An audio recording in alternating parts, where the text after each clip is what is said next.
शांति। आज हम 18 जनवरी 1969 पिता श्री जी के अव्यक्त होने के बाद अव्यक्त वतन से प्राप्त दिव्य संदेश गुलजार बहन जी द्वारा 5वां संदेश सुनेंगे।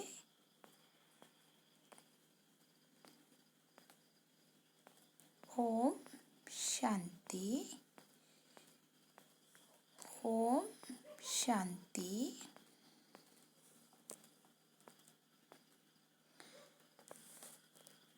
आज जब वतन में गई तो जाते ही अनुभव हो रहा था जैसे कि लाइट के बादलों से क्रॉस करके वतन में जा रही हूँ। बादलों की लाइट ऐसे लग रही थी जैसे सूर्य अस्त होते समय लाली देखने में आती है। जैसे ही वतन में पहुंची तो वहाँ भी ऐसे ही देखा कि लाइट के बादलों के बीच बाप दादा का मुखड़ा सूर्य चंद्रमा समान चमकता हुआ देखने में आ रहा था। सीन तो बड़ी सुंदर दिखाई दे रही थी, लेकिन आज का वायुमंडल बिल्कुल शांत था। बाप दादा के मुलाकात में भी शांति और शक्ति की भासना आ रही थी। फिर तो मुस्कुराते हुए बाबा बोले, भल तुम बच्चे साकार शरीर में साकारी सृष्टि में हो, फिर भी साकार में रहते ऐसे ही लाइट माइट रूप होकर रहना है। जो कोई भी देखे तो महसूस करे कि यह कोई फरिश्ते घूम रहे हैं। लेकिन वह अवस्था तब होगी जब एकांत में बैठे अंतर्मुख अवस्था में रह अपनी चेकिंग करेंगे। ऐसी अवस्था से ही आत्माओं को आप बच्चों से साक्षात्कार होगा। आज वतन में एक तरफ तो बिल्कुल शांति थी, दूसरे तरफ फिर प्यार का रूप बहुत था। क्या देखा, बाबा की बाहों में सभी बच्चे समाये हुए थे। साथ साथ प्रेम का सागर तो था ही। बाबा ने कहा, तुम शक्तियों को भी सर्व आत्माओं को ऐसे ही अब अपने समीप लाना है। आपकी दृष्टि में बाप समान जब प्रेम और शक्ति दोनों ही पावर होगी तब आत्माएं नज़दीक आएगी। इसके बाद बाबा ने तीसरा दृश्य दिखाया। क्या देखा, बाबा के सामने ढेर कार्ड्स पड़े थे। बाबा ने कहा, इन कार्ड्स को ऐसे सजाओ जिससे कोई सीनरी बन जाए, क्योंकि हर कार्ड पर सीनरी की डिज़ाइन थी। किसमें चित्र, किसमें शरीर। हम मिलाने लगी तो कभी उल्टा कभी सुलटा हो जाता था और बाप दादा बहुत हंस रहे थे। उसमें बहुत ही सुंदर सतयुग की सीनरियाँ थी। एक कृष्ण बाल रूप में झूले में झूल रहा था, साथ में कांता दासी झुला रही थी। दूसरे में सखे सखियों का खेल था। मतलब तो सतयुग की दिनचर्या थी। फिर बाबा ने विदाई देते समय कहा, बच्ची, सबको संदेश देना कि शक्ति स्वरूप भव और प्रेम स्वरूप भव।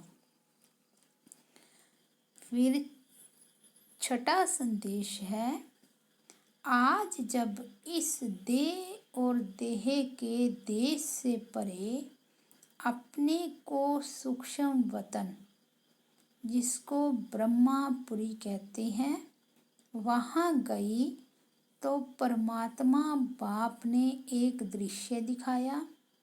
बहुत बड़ी एक भीड़ देखी। फिर देखा जैसे कोई टिकट बांट रहा है और हरेक कोशिश कर रहा है कि हमें भी टिकट मिले। लेकिन थोड़े समय में देखा कि कोई कोई को टिकट मिली और कोई कोई टिकट से वंचित रह गए। जिनको टिकट मिली वह दिल ही दिल में हर्षाते रहे और जिन्हें नहीं मिली वह एक दो को देखते रहे। वह टिकट कहाँ की थी, उस पर एक दूसरा दृश्य देखा। एक बड़ा सुंदर दरवाज़ा था जो अचानक खुला। जिनों के पास टिकट थी वह तो दरवाजे के अंदर चले गए और जिनके पास टिकट नहीं थी वह बड़े ही पश्चाताप से देख रहे थे। उस गेट पर लिखा हुआ था, स्वर्ग का द्वार। बाबा ने रहस्य सुनाया कि परमात्मा बाप सभी बच्चों द्वारा सतयुगी नई सृष्टि स्वर्ग में चलने की टिकट दिला रहे हैं, परंतु कई बच्चे सोच रहे हैं कि अब नहीं, बाद में ले लेंगे। लेकिन ऐसे ना हो कि यह टिकट मिलना बंद हो जाए और स्वर्ग में जाने से वंचित हो जाएं। बाबा ने कहा, कई आत्माएं सुनती हैं, सोचती हैं कि यह कार्य क्या चल रहा है, तो बाप दादा बच्चों प्रति यही शिक्षा दे रहे हैं कि यह जो समय आने वाला है, आप जो अब सोच रहे हो, सोचते सोचते अपने भाग्य को गंवा ना दो। यह दृश्य दिखाया। फिर दूसरी सीन देखी कि नदी बह रही थी। उस नदी में दूर दूर से कई लोग आकर स्नान कर रहे थे। कई फिर वहाँ ही नज़दीक थे लेकिन नहा नहीं रहे थे, बल्कि उनसे कोई पूछ रहे थे कि नदी कहाँ है, हम जाकर स्नान करें। लेकिन जो नज़दीक रहने वाले थे उनको नदी में स्नान करने का महत्व नहीं था और जो प्यासे थे उनको भी उस प्यास का मूल्य कम कराते थे। फिर बाबा ने कहा कि बच्ची, यह जो ज्ञान गंगा है, गंगा के नज़दीक वाले आबू निवासी हैं। दूर दूर से आकर तो इसमें स्नान करते हैं, लेकिन यहाँ वाले इस महत्व को ना जान उनको टालते हैं। तो कहाँ ऐसे ना हो इस भूल में रह जाएं। इसलिए बाप दादा के सब बच्चे हैं, भल आज्ञाकारी बच्चे नहीं हैं, फिर भी बच्चे तो बाबा को प्रिय हैं। तो बच्चों को बाबा शिक्षा देते हैं कि यह अमूल्य समय जो ज्ञान गंगा में नहाने का मिल रहा है वह कभी गुआ ना देना। फिर थोड़े समय में देखा कि कईयों ने तो स्नान किया, कईयों ने जल को भरकर रखा, लेकिन कुछ समय के बाद नदी ने रास्ता पलट लिया और जिन्होंने नहीं नहाया, ना भरकर रखा, वह औरों से एक एक बूंद मांग रहे थे, तड़प रहे थे। तो बाबा ने कहा, यह समय अभी आने वाला है। फिर बाबा ने सभी बच्चों के प्रति एक महामंत्र की सौगात दी। बाबा बोले, एक तो मुझ परम पिता की याद में रहो और अपने जीवन को पवित्र और योगी बनाओ। यही बाप दादा ने स्नेह के रिटर्न में महामंत्र की सौगात सभी प्रति दी। 7वां संदेश है, आज जब वतन में गई तो जाते ही क्या देखा कि शिव बाबा और अपना ब्रह्मा बाबा दोनों आपस में बैठे थे और सामने जैसे एक छोटी पहाड़ी बनी हुई थी। वह किसकी थी? क्या देखा कि ढेर के ढेर पत्थर थे। इतने पत्थर थे जैसे कि पहाड़ी बन गई थी। जैसे ही हम पहुंची तो ब्रह्मा बाबा ने हमको देखा और कहा कि ईशु कहाँ है? इतने पत्थर हो गए हैं। मैंने कहा, बाबा मैं आई हूँ। कहा, ईशु बच्ची को भी साथ लाई हो ना? देखना ईशु बच्ची, मैं 2 मिनट में इतने सारे पत्र पूरे कर देता हूँ। शिव बाबा तो साक्षी होकर मुस्कुरा रहे थे। इतने में देखा कि ईशु बहन भी वहाँ इमर्ज हो गई। ईशु का चेहरा बिल्कुल ही शांत था। बाबा ने कहा, बच्ची क्या सोच रही हो? आज तो पत्र का जवाब देना है। उसी समय जैसे साकार वतन का संस्कार पूर्ण द्युति इमर्ज था। मम्मा खड़ी होकर देख रही थी। इतने में ही शिव बाबा ने ब्रह्मा बाबा को कहा, आप कहाँ हो? वतन में बैठे हो? फिर 1 सेकंड में ही रूप बदल गया। बाबा ने कुछ कहा नहीं, एकदम डेड साइलेंस हो गए। इतने में बाबा ने मुझे कहा कि बच्ची यह पत्र खोल कर देखो। मैंने कहा, बाबा पत्र तो ढेर हैं।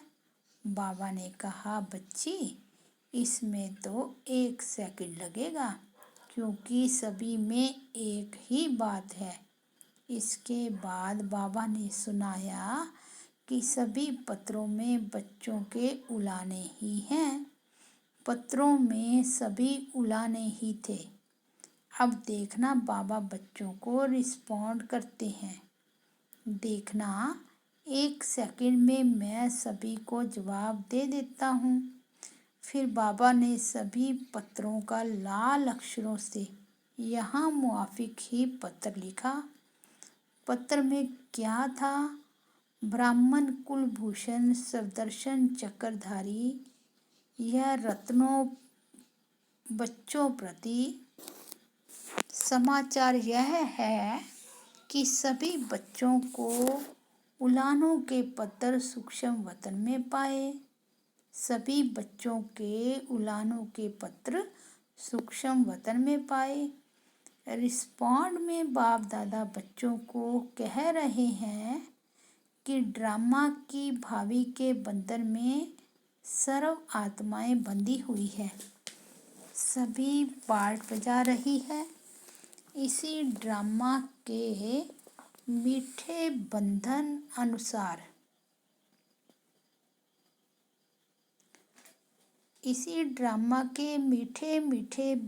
अनुसार आज अव्यक्त वतन में पाठ बजा रहा हूँ। सभी बच्चों को दिल व जान सिक व प्रेम से अव्यक्त रूप से याद प्यार बहुत बहुत स्वीकार हो। जैसे बाप की स्थिति है वैसे बच्चों को स्थिति बनानी है। यह है बाप दादा का पत्र। फिर बाबा को हमने भोग स्वीकार कराया। बाबा बोले, बच्ची, आज कुछ नए बच्चे भी आए हैं, पहले मैं उन्हों को खिलाता हूँ। फिर वतन में बाबा ने सभी बच्चों को इमर्ज कर अपने हस्तों से जल्दी जल्दी एक एक दृष्टि भी दे रहे थे, हाथों से गिट्टी भी खिला रहे थे। लेकिन एक एक को 1 सेकंड भी जो दृष्टि दे रहे थे, उस दृष्टि में बहुत कुछ भरा हुआ था। उसके बाद फिर तीसरा दृश्य हमने देखा। बाबा को कहा कि सभी ने एक प्रश्न पूछने के लिए कहा है। बाबा ने कहा, जो भी प्रश्न है वह पूछ सकते हो। बाबा तो एक अक्षर में ही जवाब देगा। प्रश्न था, सभी पूछते हैं कि पिछाड़ी के समय आपने कुछ बोला नहीं। बाहर की सीन तो हम सभी ने सुनी है, लेकिन अंदर क्या था वह अनुभव भी सुनना चाहते हैं। बाबा बोले, हाँ बच्ची, क्यों नहीं, अपना अनुभव सुनाएंगे। अच्छा, लो सुनो। बच्ची, खेल तो सिर्फ 10-15 मिनट का ही था। उस थोड़े से समय में ही अनेक खेल चले। उसमें भिन्न भिन्न अनुभव हुए। पहला अनुभव तो ये था कि पहले जोर से युद्ध चल रही थी। किसकी? योग बल और कर्म भोग की। कर्म भोग भी फुल फोर्स में अपने तरफ खींच रहा था और योग बल भी फुल फोर्स में ही था। ऐसे अनुभव हो रहा था कि जो भी शरीर के हिसाब किताब रहे हुए थे, वह फट से योग अग्नि में भस्म हो रहे थे और मैं साक्षी हो देख रहा था।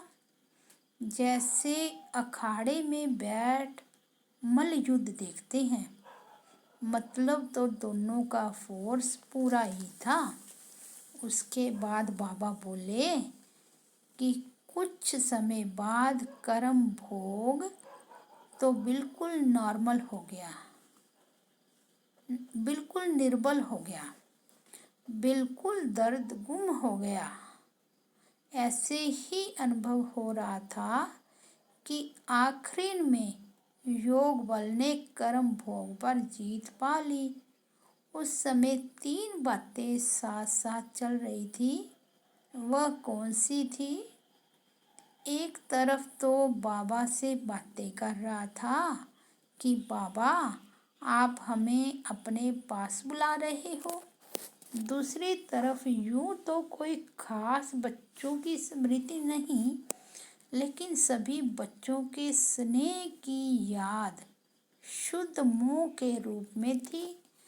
बाकी शुद्ध मोह की रागवा या संकल्प की छुट्टी नहीं ली, वह और कोई भी संकल्प नहीं था।